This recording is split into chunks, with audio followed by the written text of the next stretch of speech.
बिस्मिल्लाहिर्रहमानिर्रहीम, अस्सलाम वालेकुम। अब डिस्कस करते हैं रीनल पैथोलॉजी का टॉपिक विल्म्स ट्यूमर। तो आपने ये बात याद रखनी है विल्म्स ट्यूमर के केस में कि ये हमेशा बच्चों में होता है। बच्चे का केस आएगा। पेपर में कैसे केस आएगा कि मास on kidney which never crosses the mid line. बच्चे का केस होगा, मास ऑन किडनी होगा और never crosses the mid line. इसका क्या मतलब है never crosses the mid line? इससे मुराद है कि मतलब एक अगर किडनी में विल्म्स ट्यूमर है तो वो इन्वेड मिड लाइन को क्रॉस करके दूसरी किडनी में कभी नहीं जाता। वो लोकलाइज ही रहता है विल्म्स ट्यूमर, ठीक है, दूसरी किडनी को इन्वेड नहीं करता। तो ऐसा सिनारियो बनेगा, बच्चे का सिनारियो होगा और कहा गया होगा कि मास है किडनी पे जो मिड लाइन को क्रॉस नहीं कर रहा, तो ये विल्म्स ट्यूमर होता है। तो ये बात आपने याद रखनी है, ये मोस्ट कॉमन किडनी ट्यूमर है बच्चों के अंदर और 3 से 5 साल के बच्चों में थर्ड मोस्ट कॉमन कैंसर है ये विल्म्स ट्यूमर जो है। इसके बाद देखते हैं ये होता क्या क्या है इस ट्यूमर में, ये कंपोज कैसे होता है, इसके कंपोनेंट्स कौन से हैं, पार्ट्स कौन से हैं इसके। तो इसमें जो है ना 3 बेसिक चीज़ें होती हैं, ब्लास्टीमा, प्रिमिटिव ग्लोमेरुलाई और प्रिमिटिव टिब्यूल्स और स्ट्रोमा। यानी कि ब्लास्टीमा क्या होता है, ये होता है अनडिफरेंशिएटेड या इमेच्योर जो है वो किडनी टिश्यूज़। ये तीनों ही जो हैं ये अनडिफरेंशिएटेड टिश्यूज़ हैं जो किडनी में प्रेजेंट होते हैं। प्रिमिटिव ग्लोमेरुलाई या प्रिमिटिव टिब्यूल्स ये पार्ट्स हैं सारे किडनी के जो डिफरेंशिएट नहीं हो पाए, इमेच्योर रह गए हैं। तो इन 3 चीज़ों से जो है ना विल्म्स ट्यूमर मिलके बनता है, ब्लास्टीमा, प्रिमिटिव ग्लोमेरुलाई और प्रिमिटिव टिब्यूल्स और स्ट्रोमा, ठीक है। ये 3 चीज़ें आपने याद रखनी है। इसके बाद देख लेते हैं पैथोजेनेसिस कि ये ट्यूमर बन क्यों रहा है। तो 2 तरह के जीन्स होते हैं, क्रोमोसोम 11 जो है ना बॉडी न्यूक्लियस में जो क्रोमोसोम होते हैं, तो उसका क्रोमोसोम जो 11 होता है उस पर 2 जीन्स प्रेजेंट होते हैं, WT1 और WT2 जीन्स। ये दोनों जीन्स का काम क्या है, ये ट्यूमर सप्रेसर जीन्स हैं, ट्यूमर को सप्रेस करके रखते हैं। अब हुआ क्या, इन ट्यूमर सप्रेसर जीन्स में WT1 और WT2 में कोई भी म्यूटेशंस हो गई हैं। म्यूटेशंस वो किस वजह से हो सकती हैं, या तो UV रेडिएशंस की वजह से होंगी या स्मोकिंग की वजह से होंगी। तो इन रिस्क फैक्टर्स की वजह से म्यूटेशंस हो गई हैं WT1 और WT2 जीन्स में।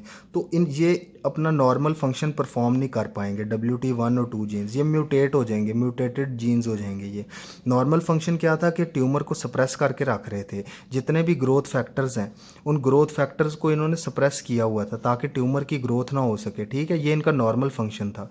लेकिन अब क्या हुआ, ये जीन्स म्यूटेट हो गए तो ये ग्रोथ फैक्टर्स बहुत ज़्यादा बनना शुरू हो जाएंगे। ग्रोथ फैक्टर्स में पर्टिकुलरली आते हैं इंसुलिन ग्रोथ फैक्टर या vascular endothelial growth factor VEGF या platelet derived growth factor PDGF। ये बहुत ज़्यादा बनेंगे तो इसकी वजह से, इन ग्रोथ फैक्टर्स की वजह से बहुत ज़्यादा ग्रोथ होने की वजह से कैंसर डेवलप हो जाएगा, कैंसरस ग्रोथ हो जाएगी। तो ये थी इसकी पैथोजेनेसिस के WT1 और WT2 जीन्स में म्यूटेशंस आ जाती हैं। अब देखते हैं कि ये कैसे कैसे प्रेजेंट हो सकते हैं जो है विल्म्स ट्यूमर। तो आपने ये याद रखना है, ये ना अकेला विल्म्स ट्यूमर तो बहुत रेयरली प्रेजेंट होता है। ये किसी सिंड्रोम के साथ एसोसिएट होते हैं। सिंड्रोम क्या होता है, सिंड्रोम होता है कोई भी एक कलेक्शन ऑफ डिसऑर्डर्स कि एक बीमारी नहीं है, एक काफ़ी ज़्यादा बीमारियां हैं, उनको सिंड्रोम का नाम दे देते हैं। तो सबसे पहला सिंड्रोम जिसके साथ ये एसोसिएट हो सकता है वो है वैगर सिंड्रोम। आपने ये बात याद रखनी है कि वैगर सिंड्रोम जो है ना ये WT1 जीन की म्यूटेशन से हो रहा है। इसमें WT1 जीन की म्यूटेशन प्रेजेंट होती है वैगर सिंड्रोम में। तो नाम से ही जाहिर है WAGR, W से बनेगा विल्म्स ट्यूमर। इस सिंड्रोम में एक तो विल्म्स ट्यूमर प्रेजेंट होगा, दूसरे नंबर पे एनआईरिडिया होगा। एनआईरिडिया किसे कहते हैं, absence of iris. Iris absent होता है, ये कंजेनिटल ही होता है। WT1 जीन की म्यूटेशन से विल्म्स ट्यूमर होगा एक तो, A से एनआईरिडिया, एब्सेंस ऑफ आयरस, G से बनेगा जेनिटल एबनॉर्मेलिटीज़ और R से रिटार्डेशन, मेंटल रिटार्डेशन प्रेजेंट होती है बच्चे के अंदर। तो ये होता है वैगर सिंड्रोम और इसमें WT1 जीन की म्यूटेशन होती है। दूसरे नंबर पे जो सिंड्रोम जिसके साथ विल्म्स ट्यूमर एसोसिएट हो सकता है वो है डेनिस ड्रैश सिंड्रोम। डेनिस ड्रैश सिंड्रोम भी आपने याद रखना है, WT1 जीन की म्यूटेशन प्रेजेंट होती है डेनिस ड्रैश सिंड्रोम में। तो इस सिंड्रोम में हमें कौन कौन सी डिजीज़ नज़र आएंगी? विल्म्स ट्यूमर होगा, इसके अलावा प्रोग्रेसिव रीनल डिजीज़ होगी, और इसके साथ तीसरा एक फीचर प्रेजेंट होगा, उसको कहते हैं मेल हर्माफ्रोडिटिज्म, सूडो हर्माफ्रोडिटिज्म। ये क्या होता है कि जो इंडिविजुअल होगा उसमें ओवेरियन टिश्यू भी प्रेजेंट होगा और टेस्टिकुलर टिश्यू भी प्रेजेंट होगा, तो दोनों मेल और फीमेल करेक्टरिस्टिक्स होंगे। तो ये प्रेजेंट होते हैं मेल सूडो हर्माफ्रोडिटिज्म में। तो ये 3 कंडीशंस जो है ना डेनिस ड्रैश सिंड्रोम में प्रेजेंट होती हैं, और ये WT1 जीन की म्यूटेशन से होता है डेनिस ड्रैश सिंड्रोम। लेकिन जो तीसरा सिंड्रोम है बैकविद वीडमैन सिंड्रोम, ये बात आपने याद रखनी है कि ये WT2 जीन की म्यूटेशन से होता है। बाकी दोनों WT1 जीन की म्यूटेशन से हो रहे थे, लेकिन ये बैकविद वीडमैन सिंड्रोम जो है ना ये WT2 जीन की म्यूटेशन से होता है ये। और इसमें क्या क्या डिजीज़ होती हैं? विल्म्स ट्यूमर होगा, इसके अलावा बच्चे में हाइपोग्लाइसीमिया होगा, नियोनेटल हाइपोग्लाइसीमिया, और इसके अलावा जो मसल्स होंगे उनकी हाइपरट्रोफी हुई होगी। तो मसल्स की हाइपरट्रोफी होने की वजह से ऑर्गेनोमेगली भी हो जाएगी, यानी कि ऑर्गन्स बड़े बड़े साइज़ के हो जाएंगे, पर्टिकुलरली टंग, जो ज़ुबान होती है ना वो बहुत बड़ी हो जाती है बच्चों में। तो ये 4 करेक्टरिस्टिक्स होती हैं बैकविद वीडमैन सिंड्रोम में। इसमें याद रखने वाली बात क्या है कि ये जो पहले 2 सिंड्रोम्स थे, वैगर सिंड्रोम और डेनिस ड्रैश सिंड्रोम, ये WT1 जीन की म्यूटेशन से हो रहे हैं, जबकि बैकविद वीडमैन सिंड्रोम ये WT2 जीन की म्यूटेशन से हो रहा है। अब क्लिनिकल फीचर्स देख लेते हैं कि क्लिनिकल प्रेजेंटेशन क्या होगी पेशेंट की। तो आपको मैंने बताया कि बच्चे का केस आएगा, मास on kidney which never crosses the mid line, तो लार्ज यूनिलैटरल फ्लैंक मास होगा, किडनी के रीजन में मास होगा, इसके अलावा हिमेट यूरिया होगा, ब्लड इन यूरिन।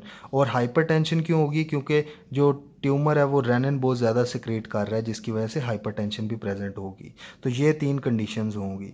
और डायग्नोसिस आपने इन्वेस्टिगेशंस कौन कौन सी करवानी है? वही यूरिन आरई करवाएंगे ताकि हिमेट यूरिया का पता चल सके, CT स्कैन, MRI और अल्ट्रासोनोग्राफी, अल्ट्रासाउंड करवाएंगे ताकि ट्यूमर की लोकेशन जो है हमें पता लग जाए, और पता लग जाए वो कि उसकी जो है वो इन्वेड तो नहीं कर रहा आसपास के स्ट्रक्चर्स को। और इसके अलावा मेटास्टेसिस का पता करने के लिए चेस्ट का एक्सरे करवाएंगे और बोन स्कैन करवाएंगे, क्योंकि नॉर्मली लंग्स में जाते हैं किडनी के ट्यूमर्स ज़्यादातर, या बोन में जाते हैं, तो इससे हमें एक्सरे चेस्ट या बोन स्कैन से पता चल जाएगा कि ट्यूमर मेटास्टेसाइज किया है या नहीं किया। तो इस वीडियो में हमने देखा विल्म्स ट्यूमर के बारे में। Wilms tumour most common tumour है किडनी का बच्चों के अंदर, और WT1 और WT2 जीन्स की म्यूटेशन से हो रहा था। 3 सिंड्रोम्स के साथ एसोसिएट होता है, वैगर सिंड्रोम, डेनिस ड्रैश सिंड्रोम और बैकविद वीडमैन सिंड्रोम के साथ। और क्लिनिकल फीचर्स क्या होंगे? वही कि बच्चे का केस आएगा और मास ऑन किडनी होगा which never crosses the mid line, इसके अलावा हिमेट यूरिया और हाइपरटेंशन भी होगी। डायग्नोसिस में वही आपने सारी रेडियोलॉजिकल एग्जामिनेशंस करवानी है और यूरिन आरई करवाना है।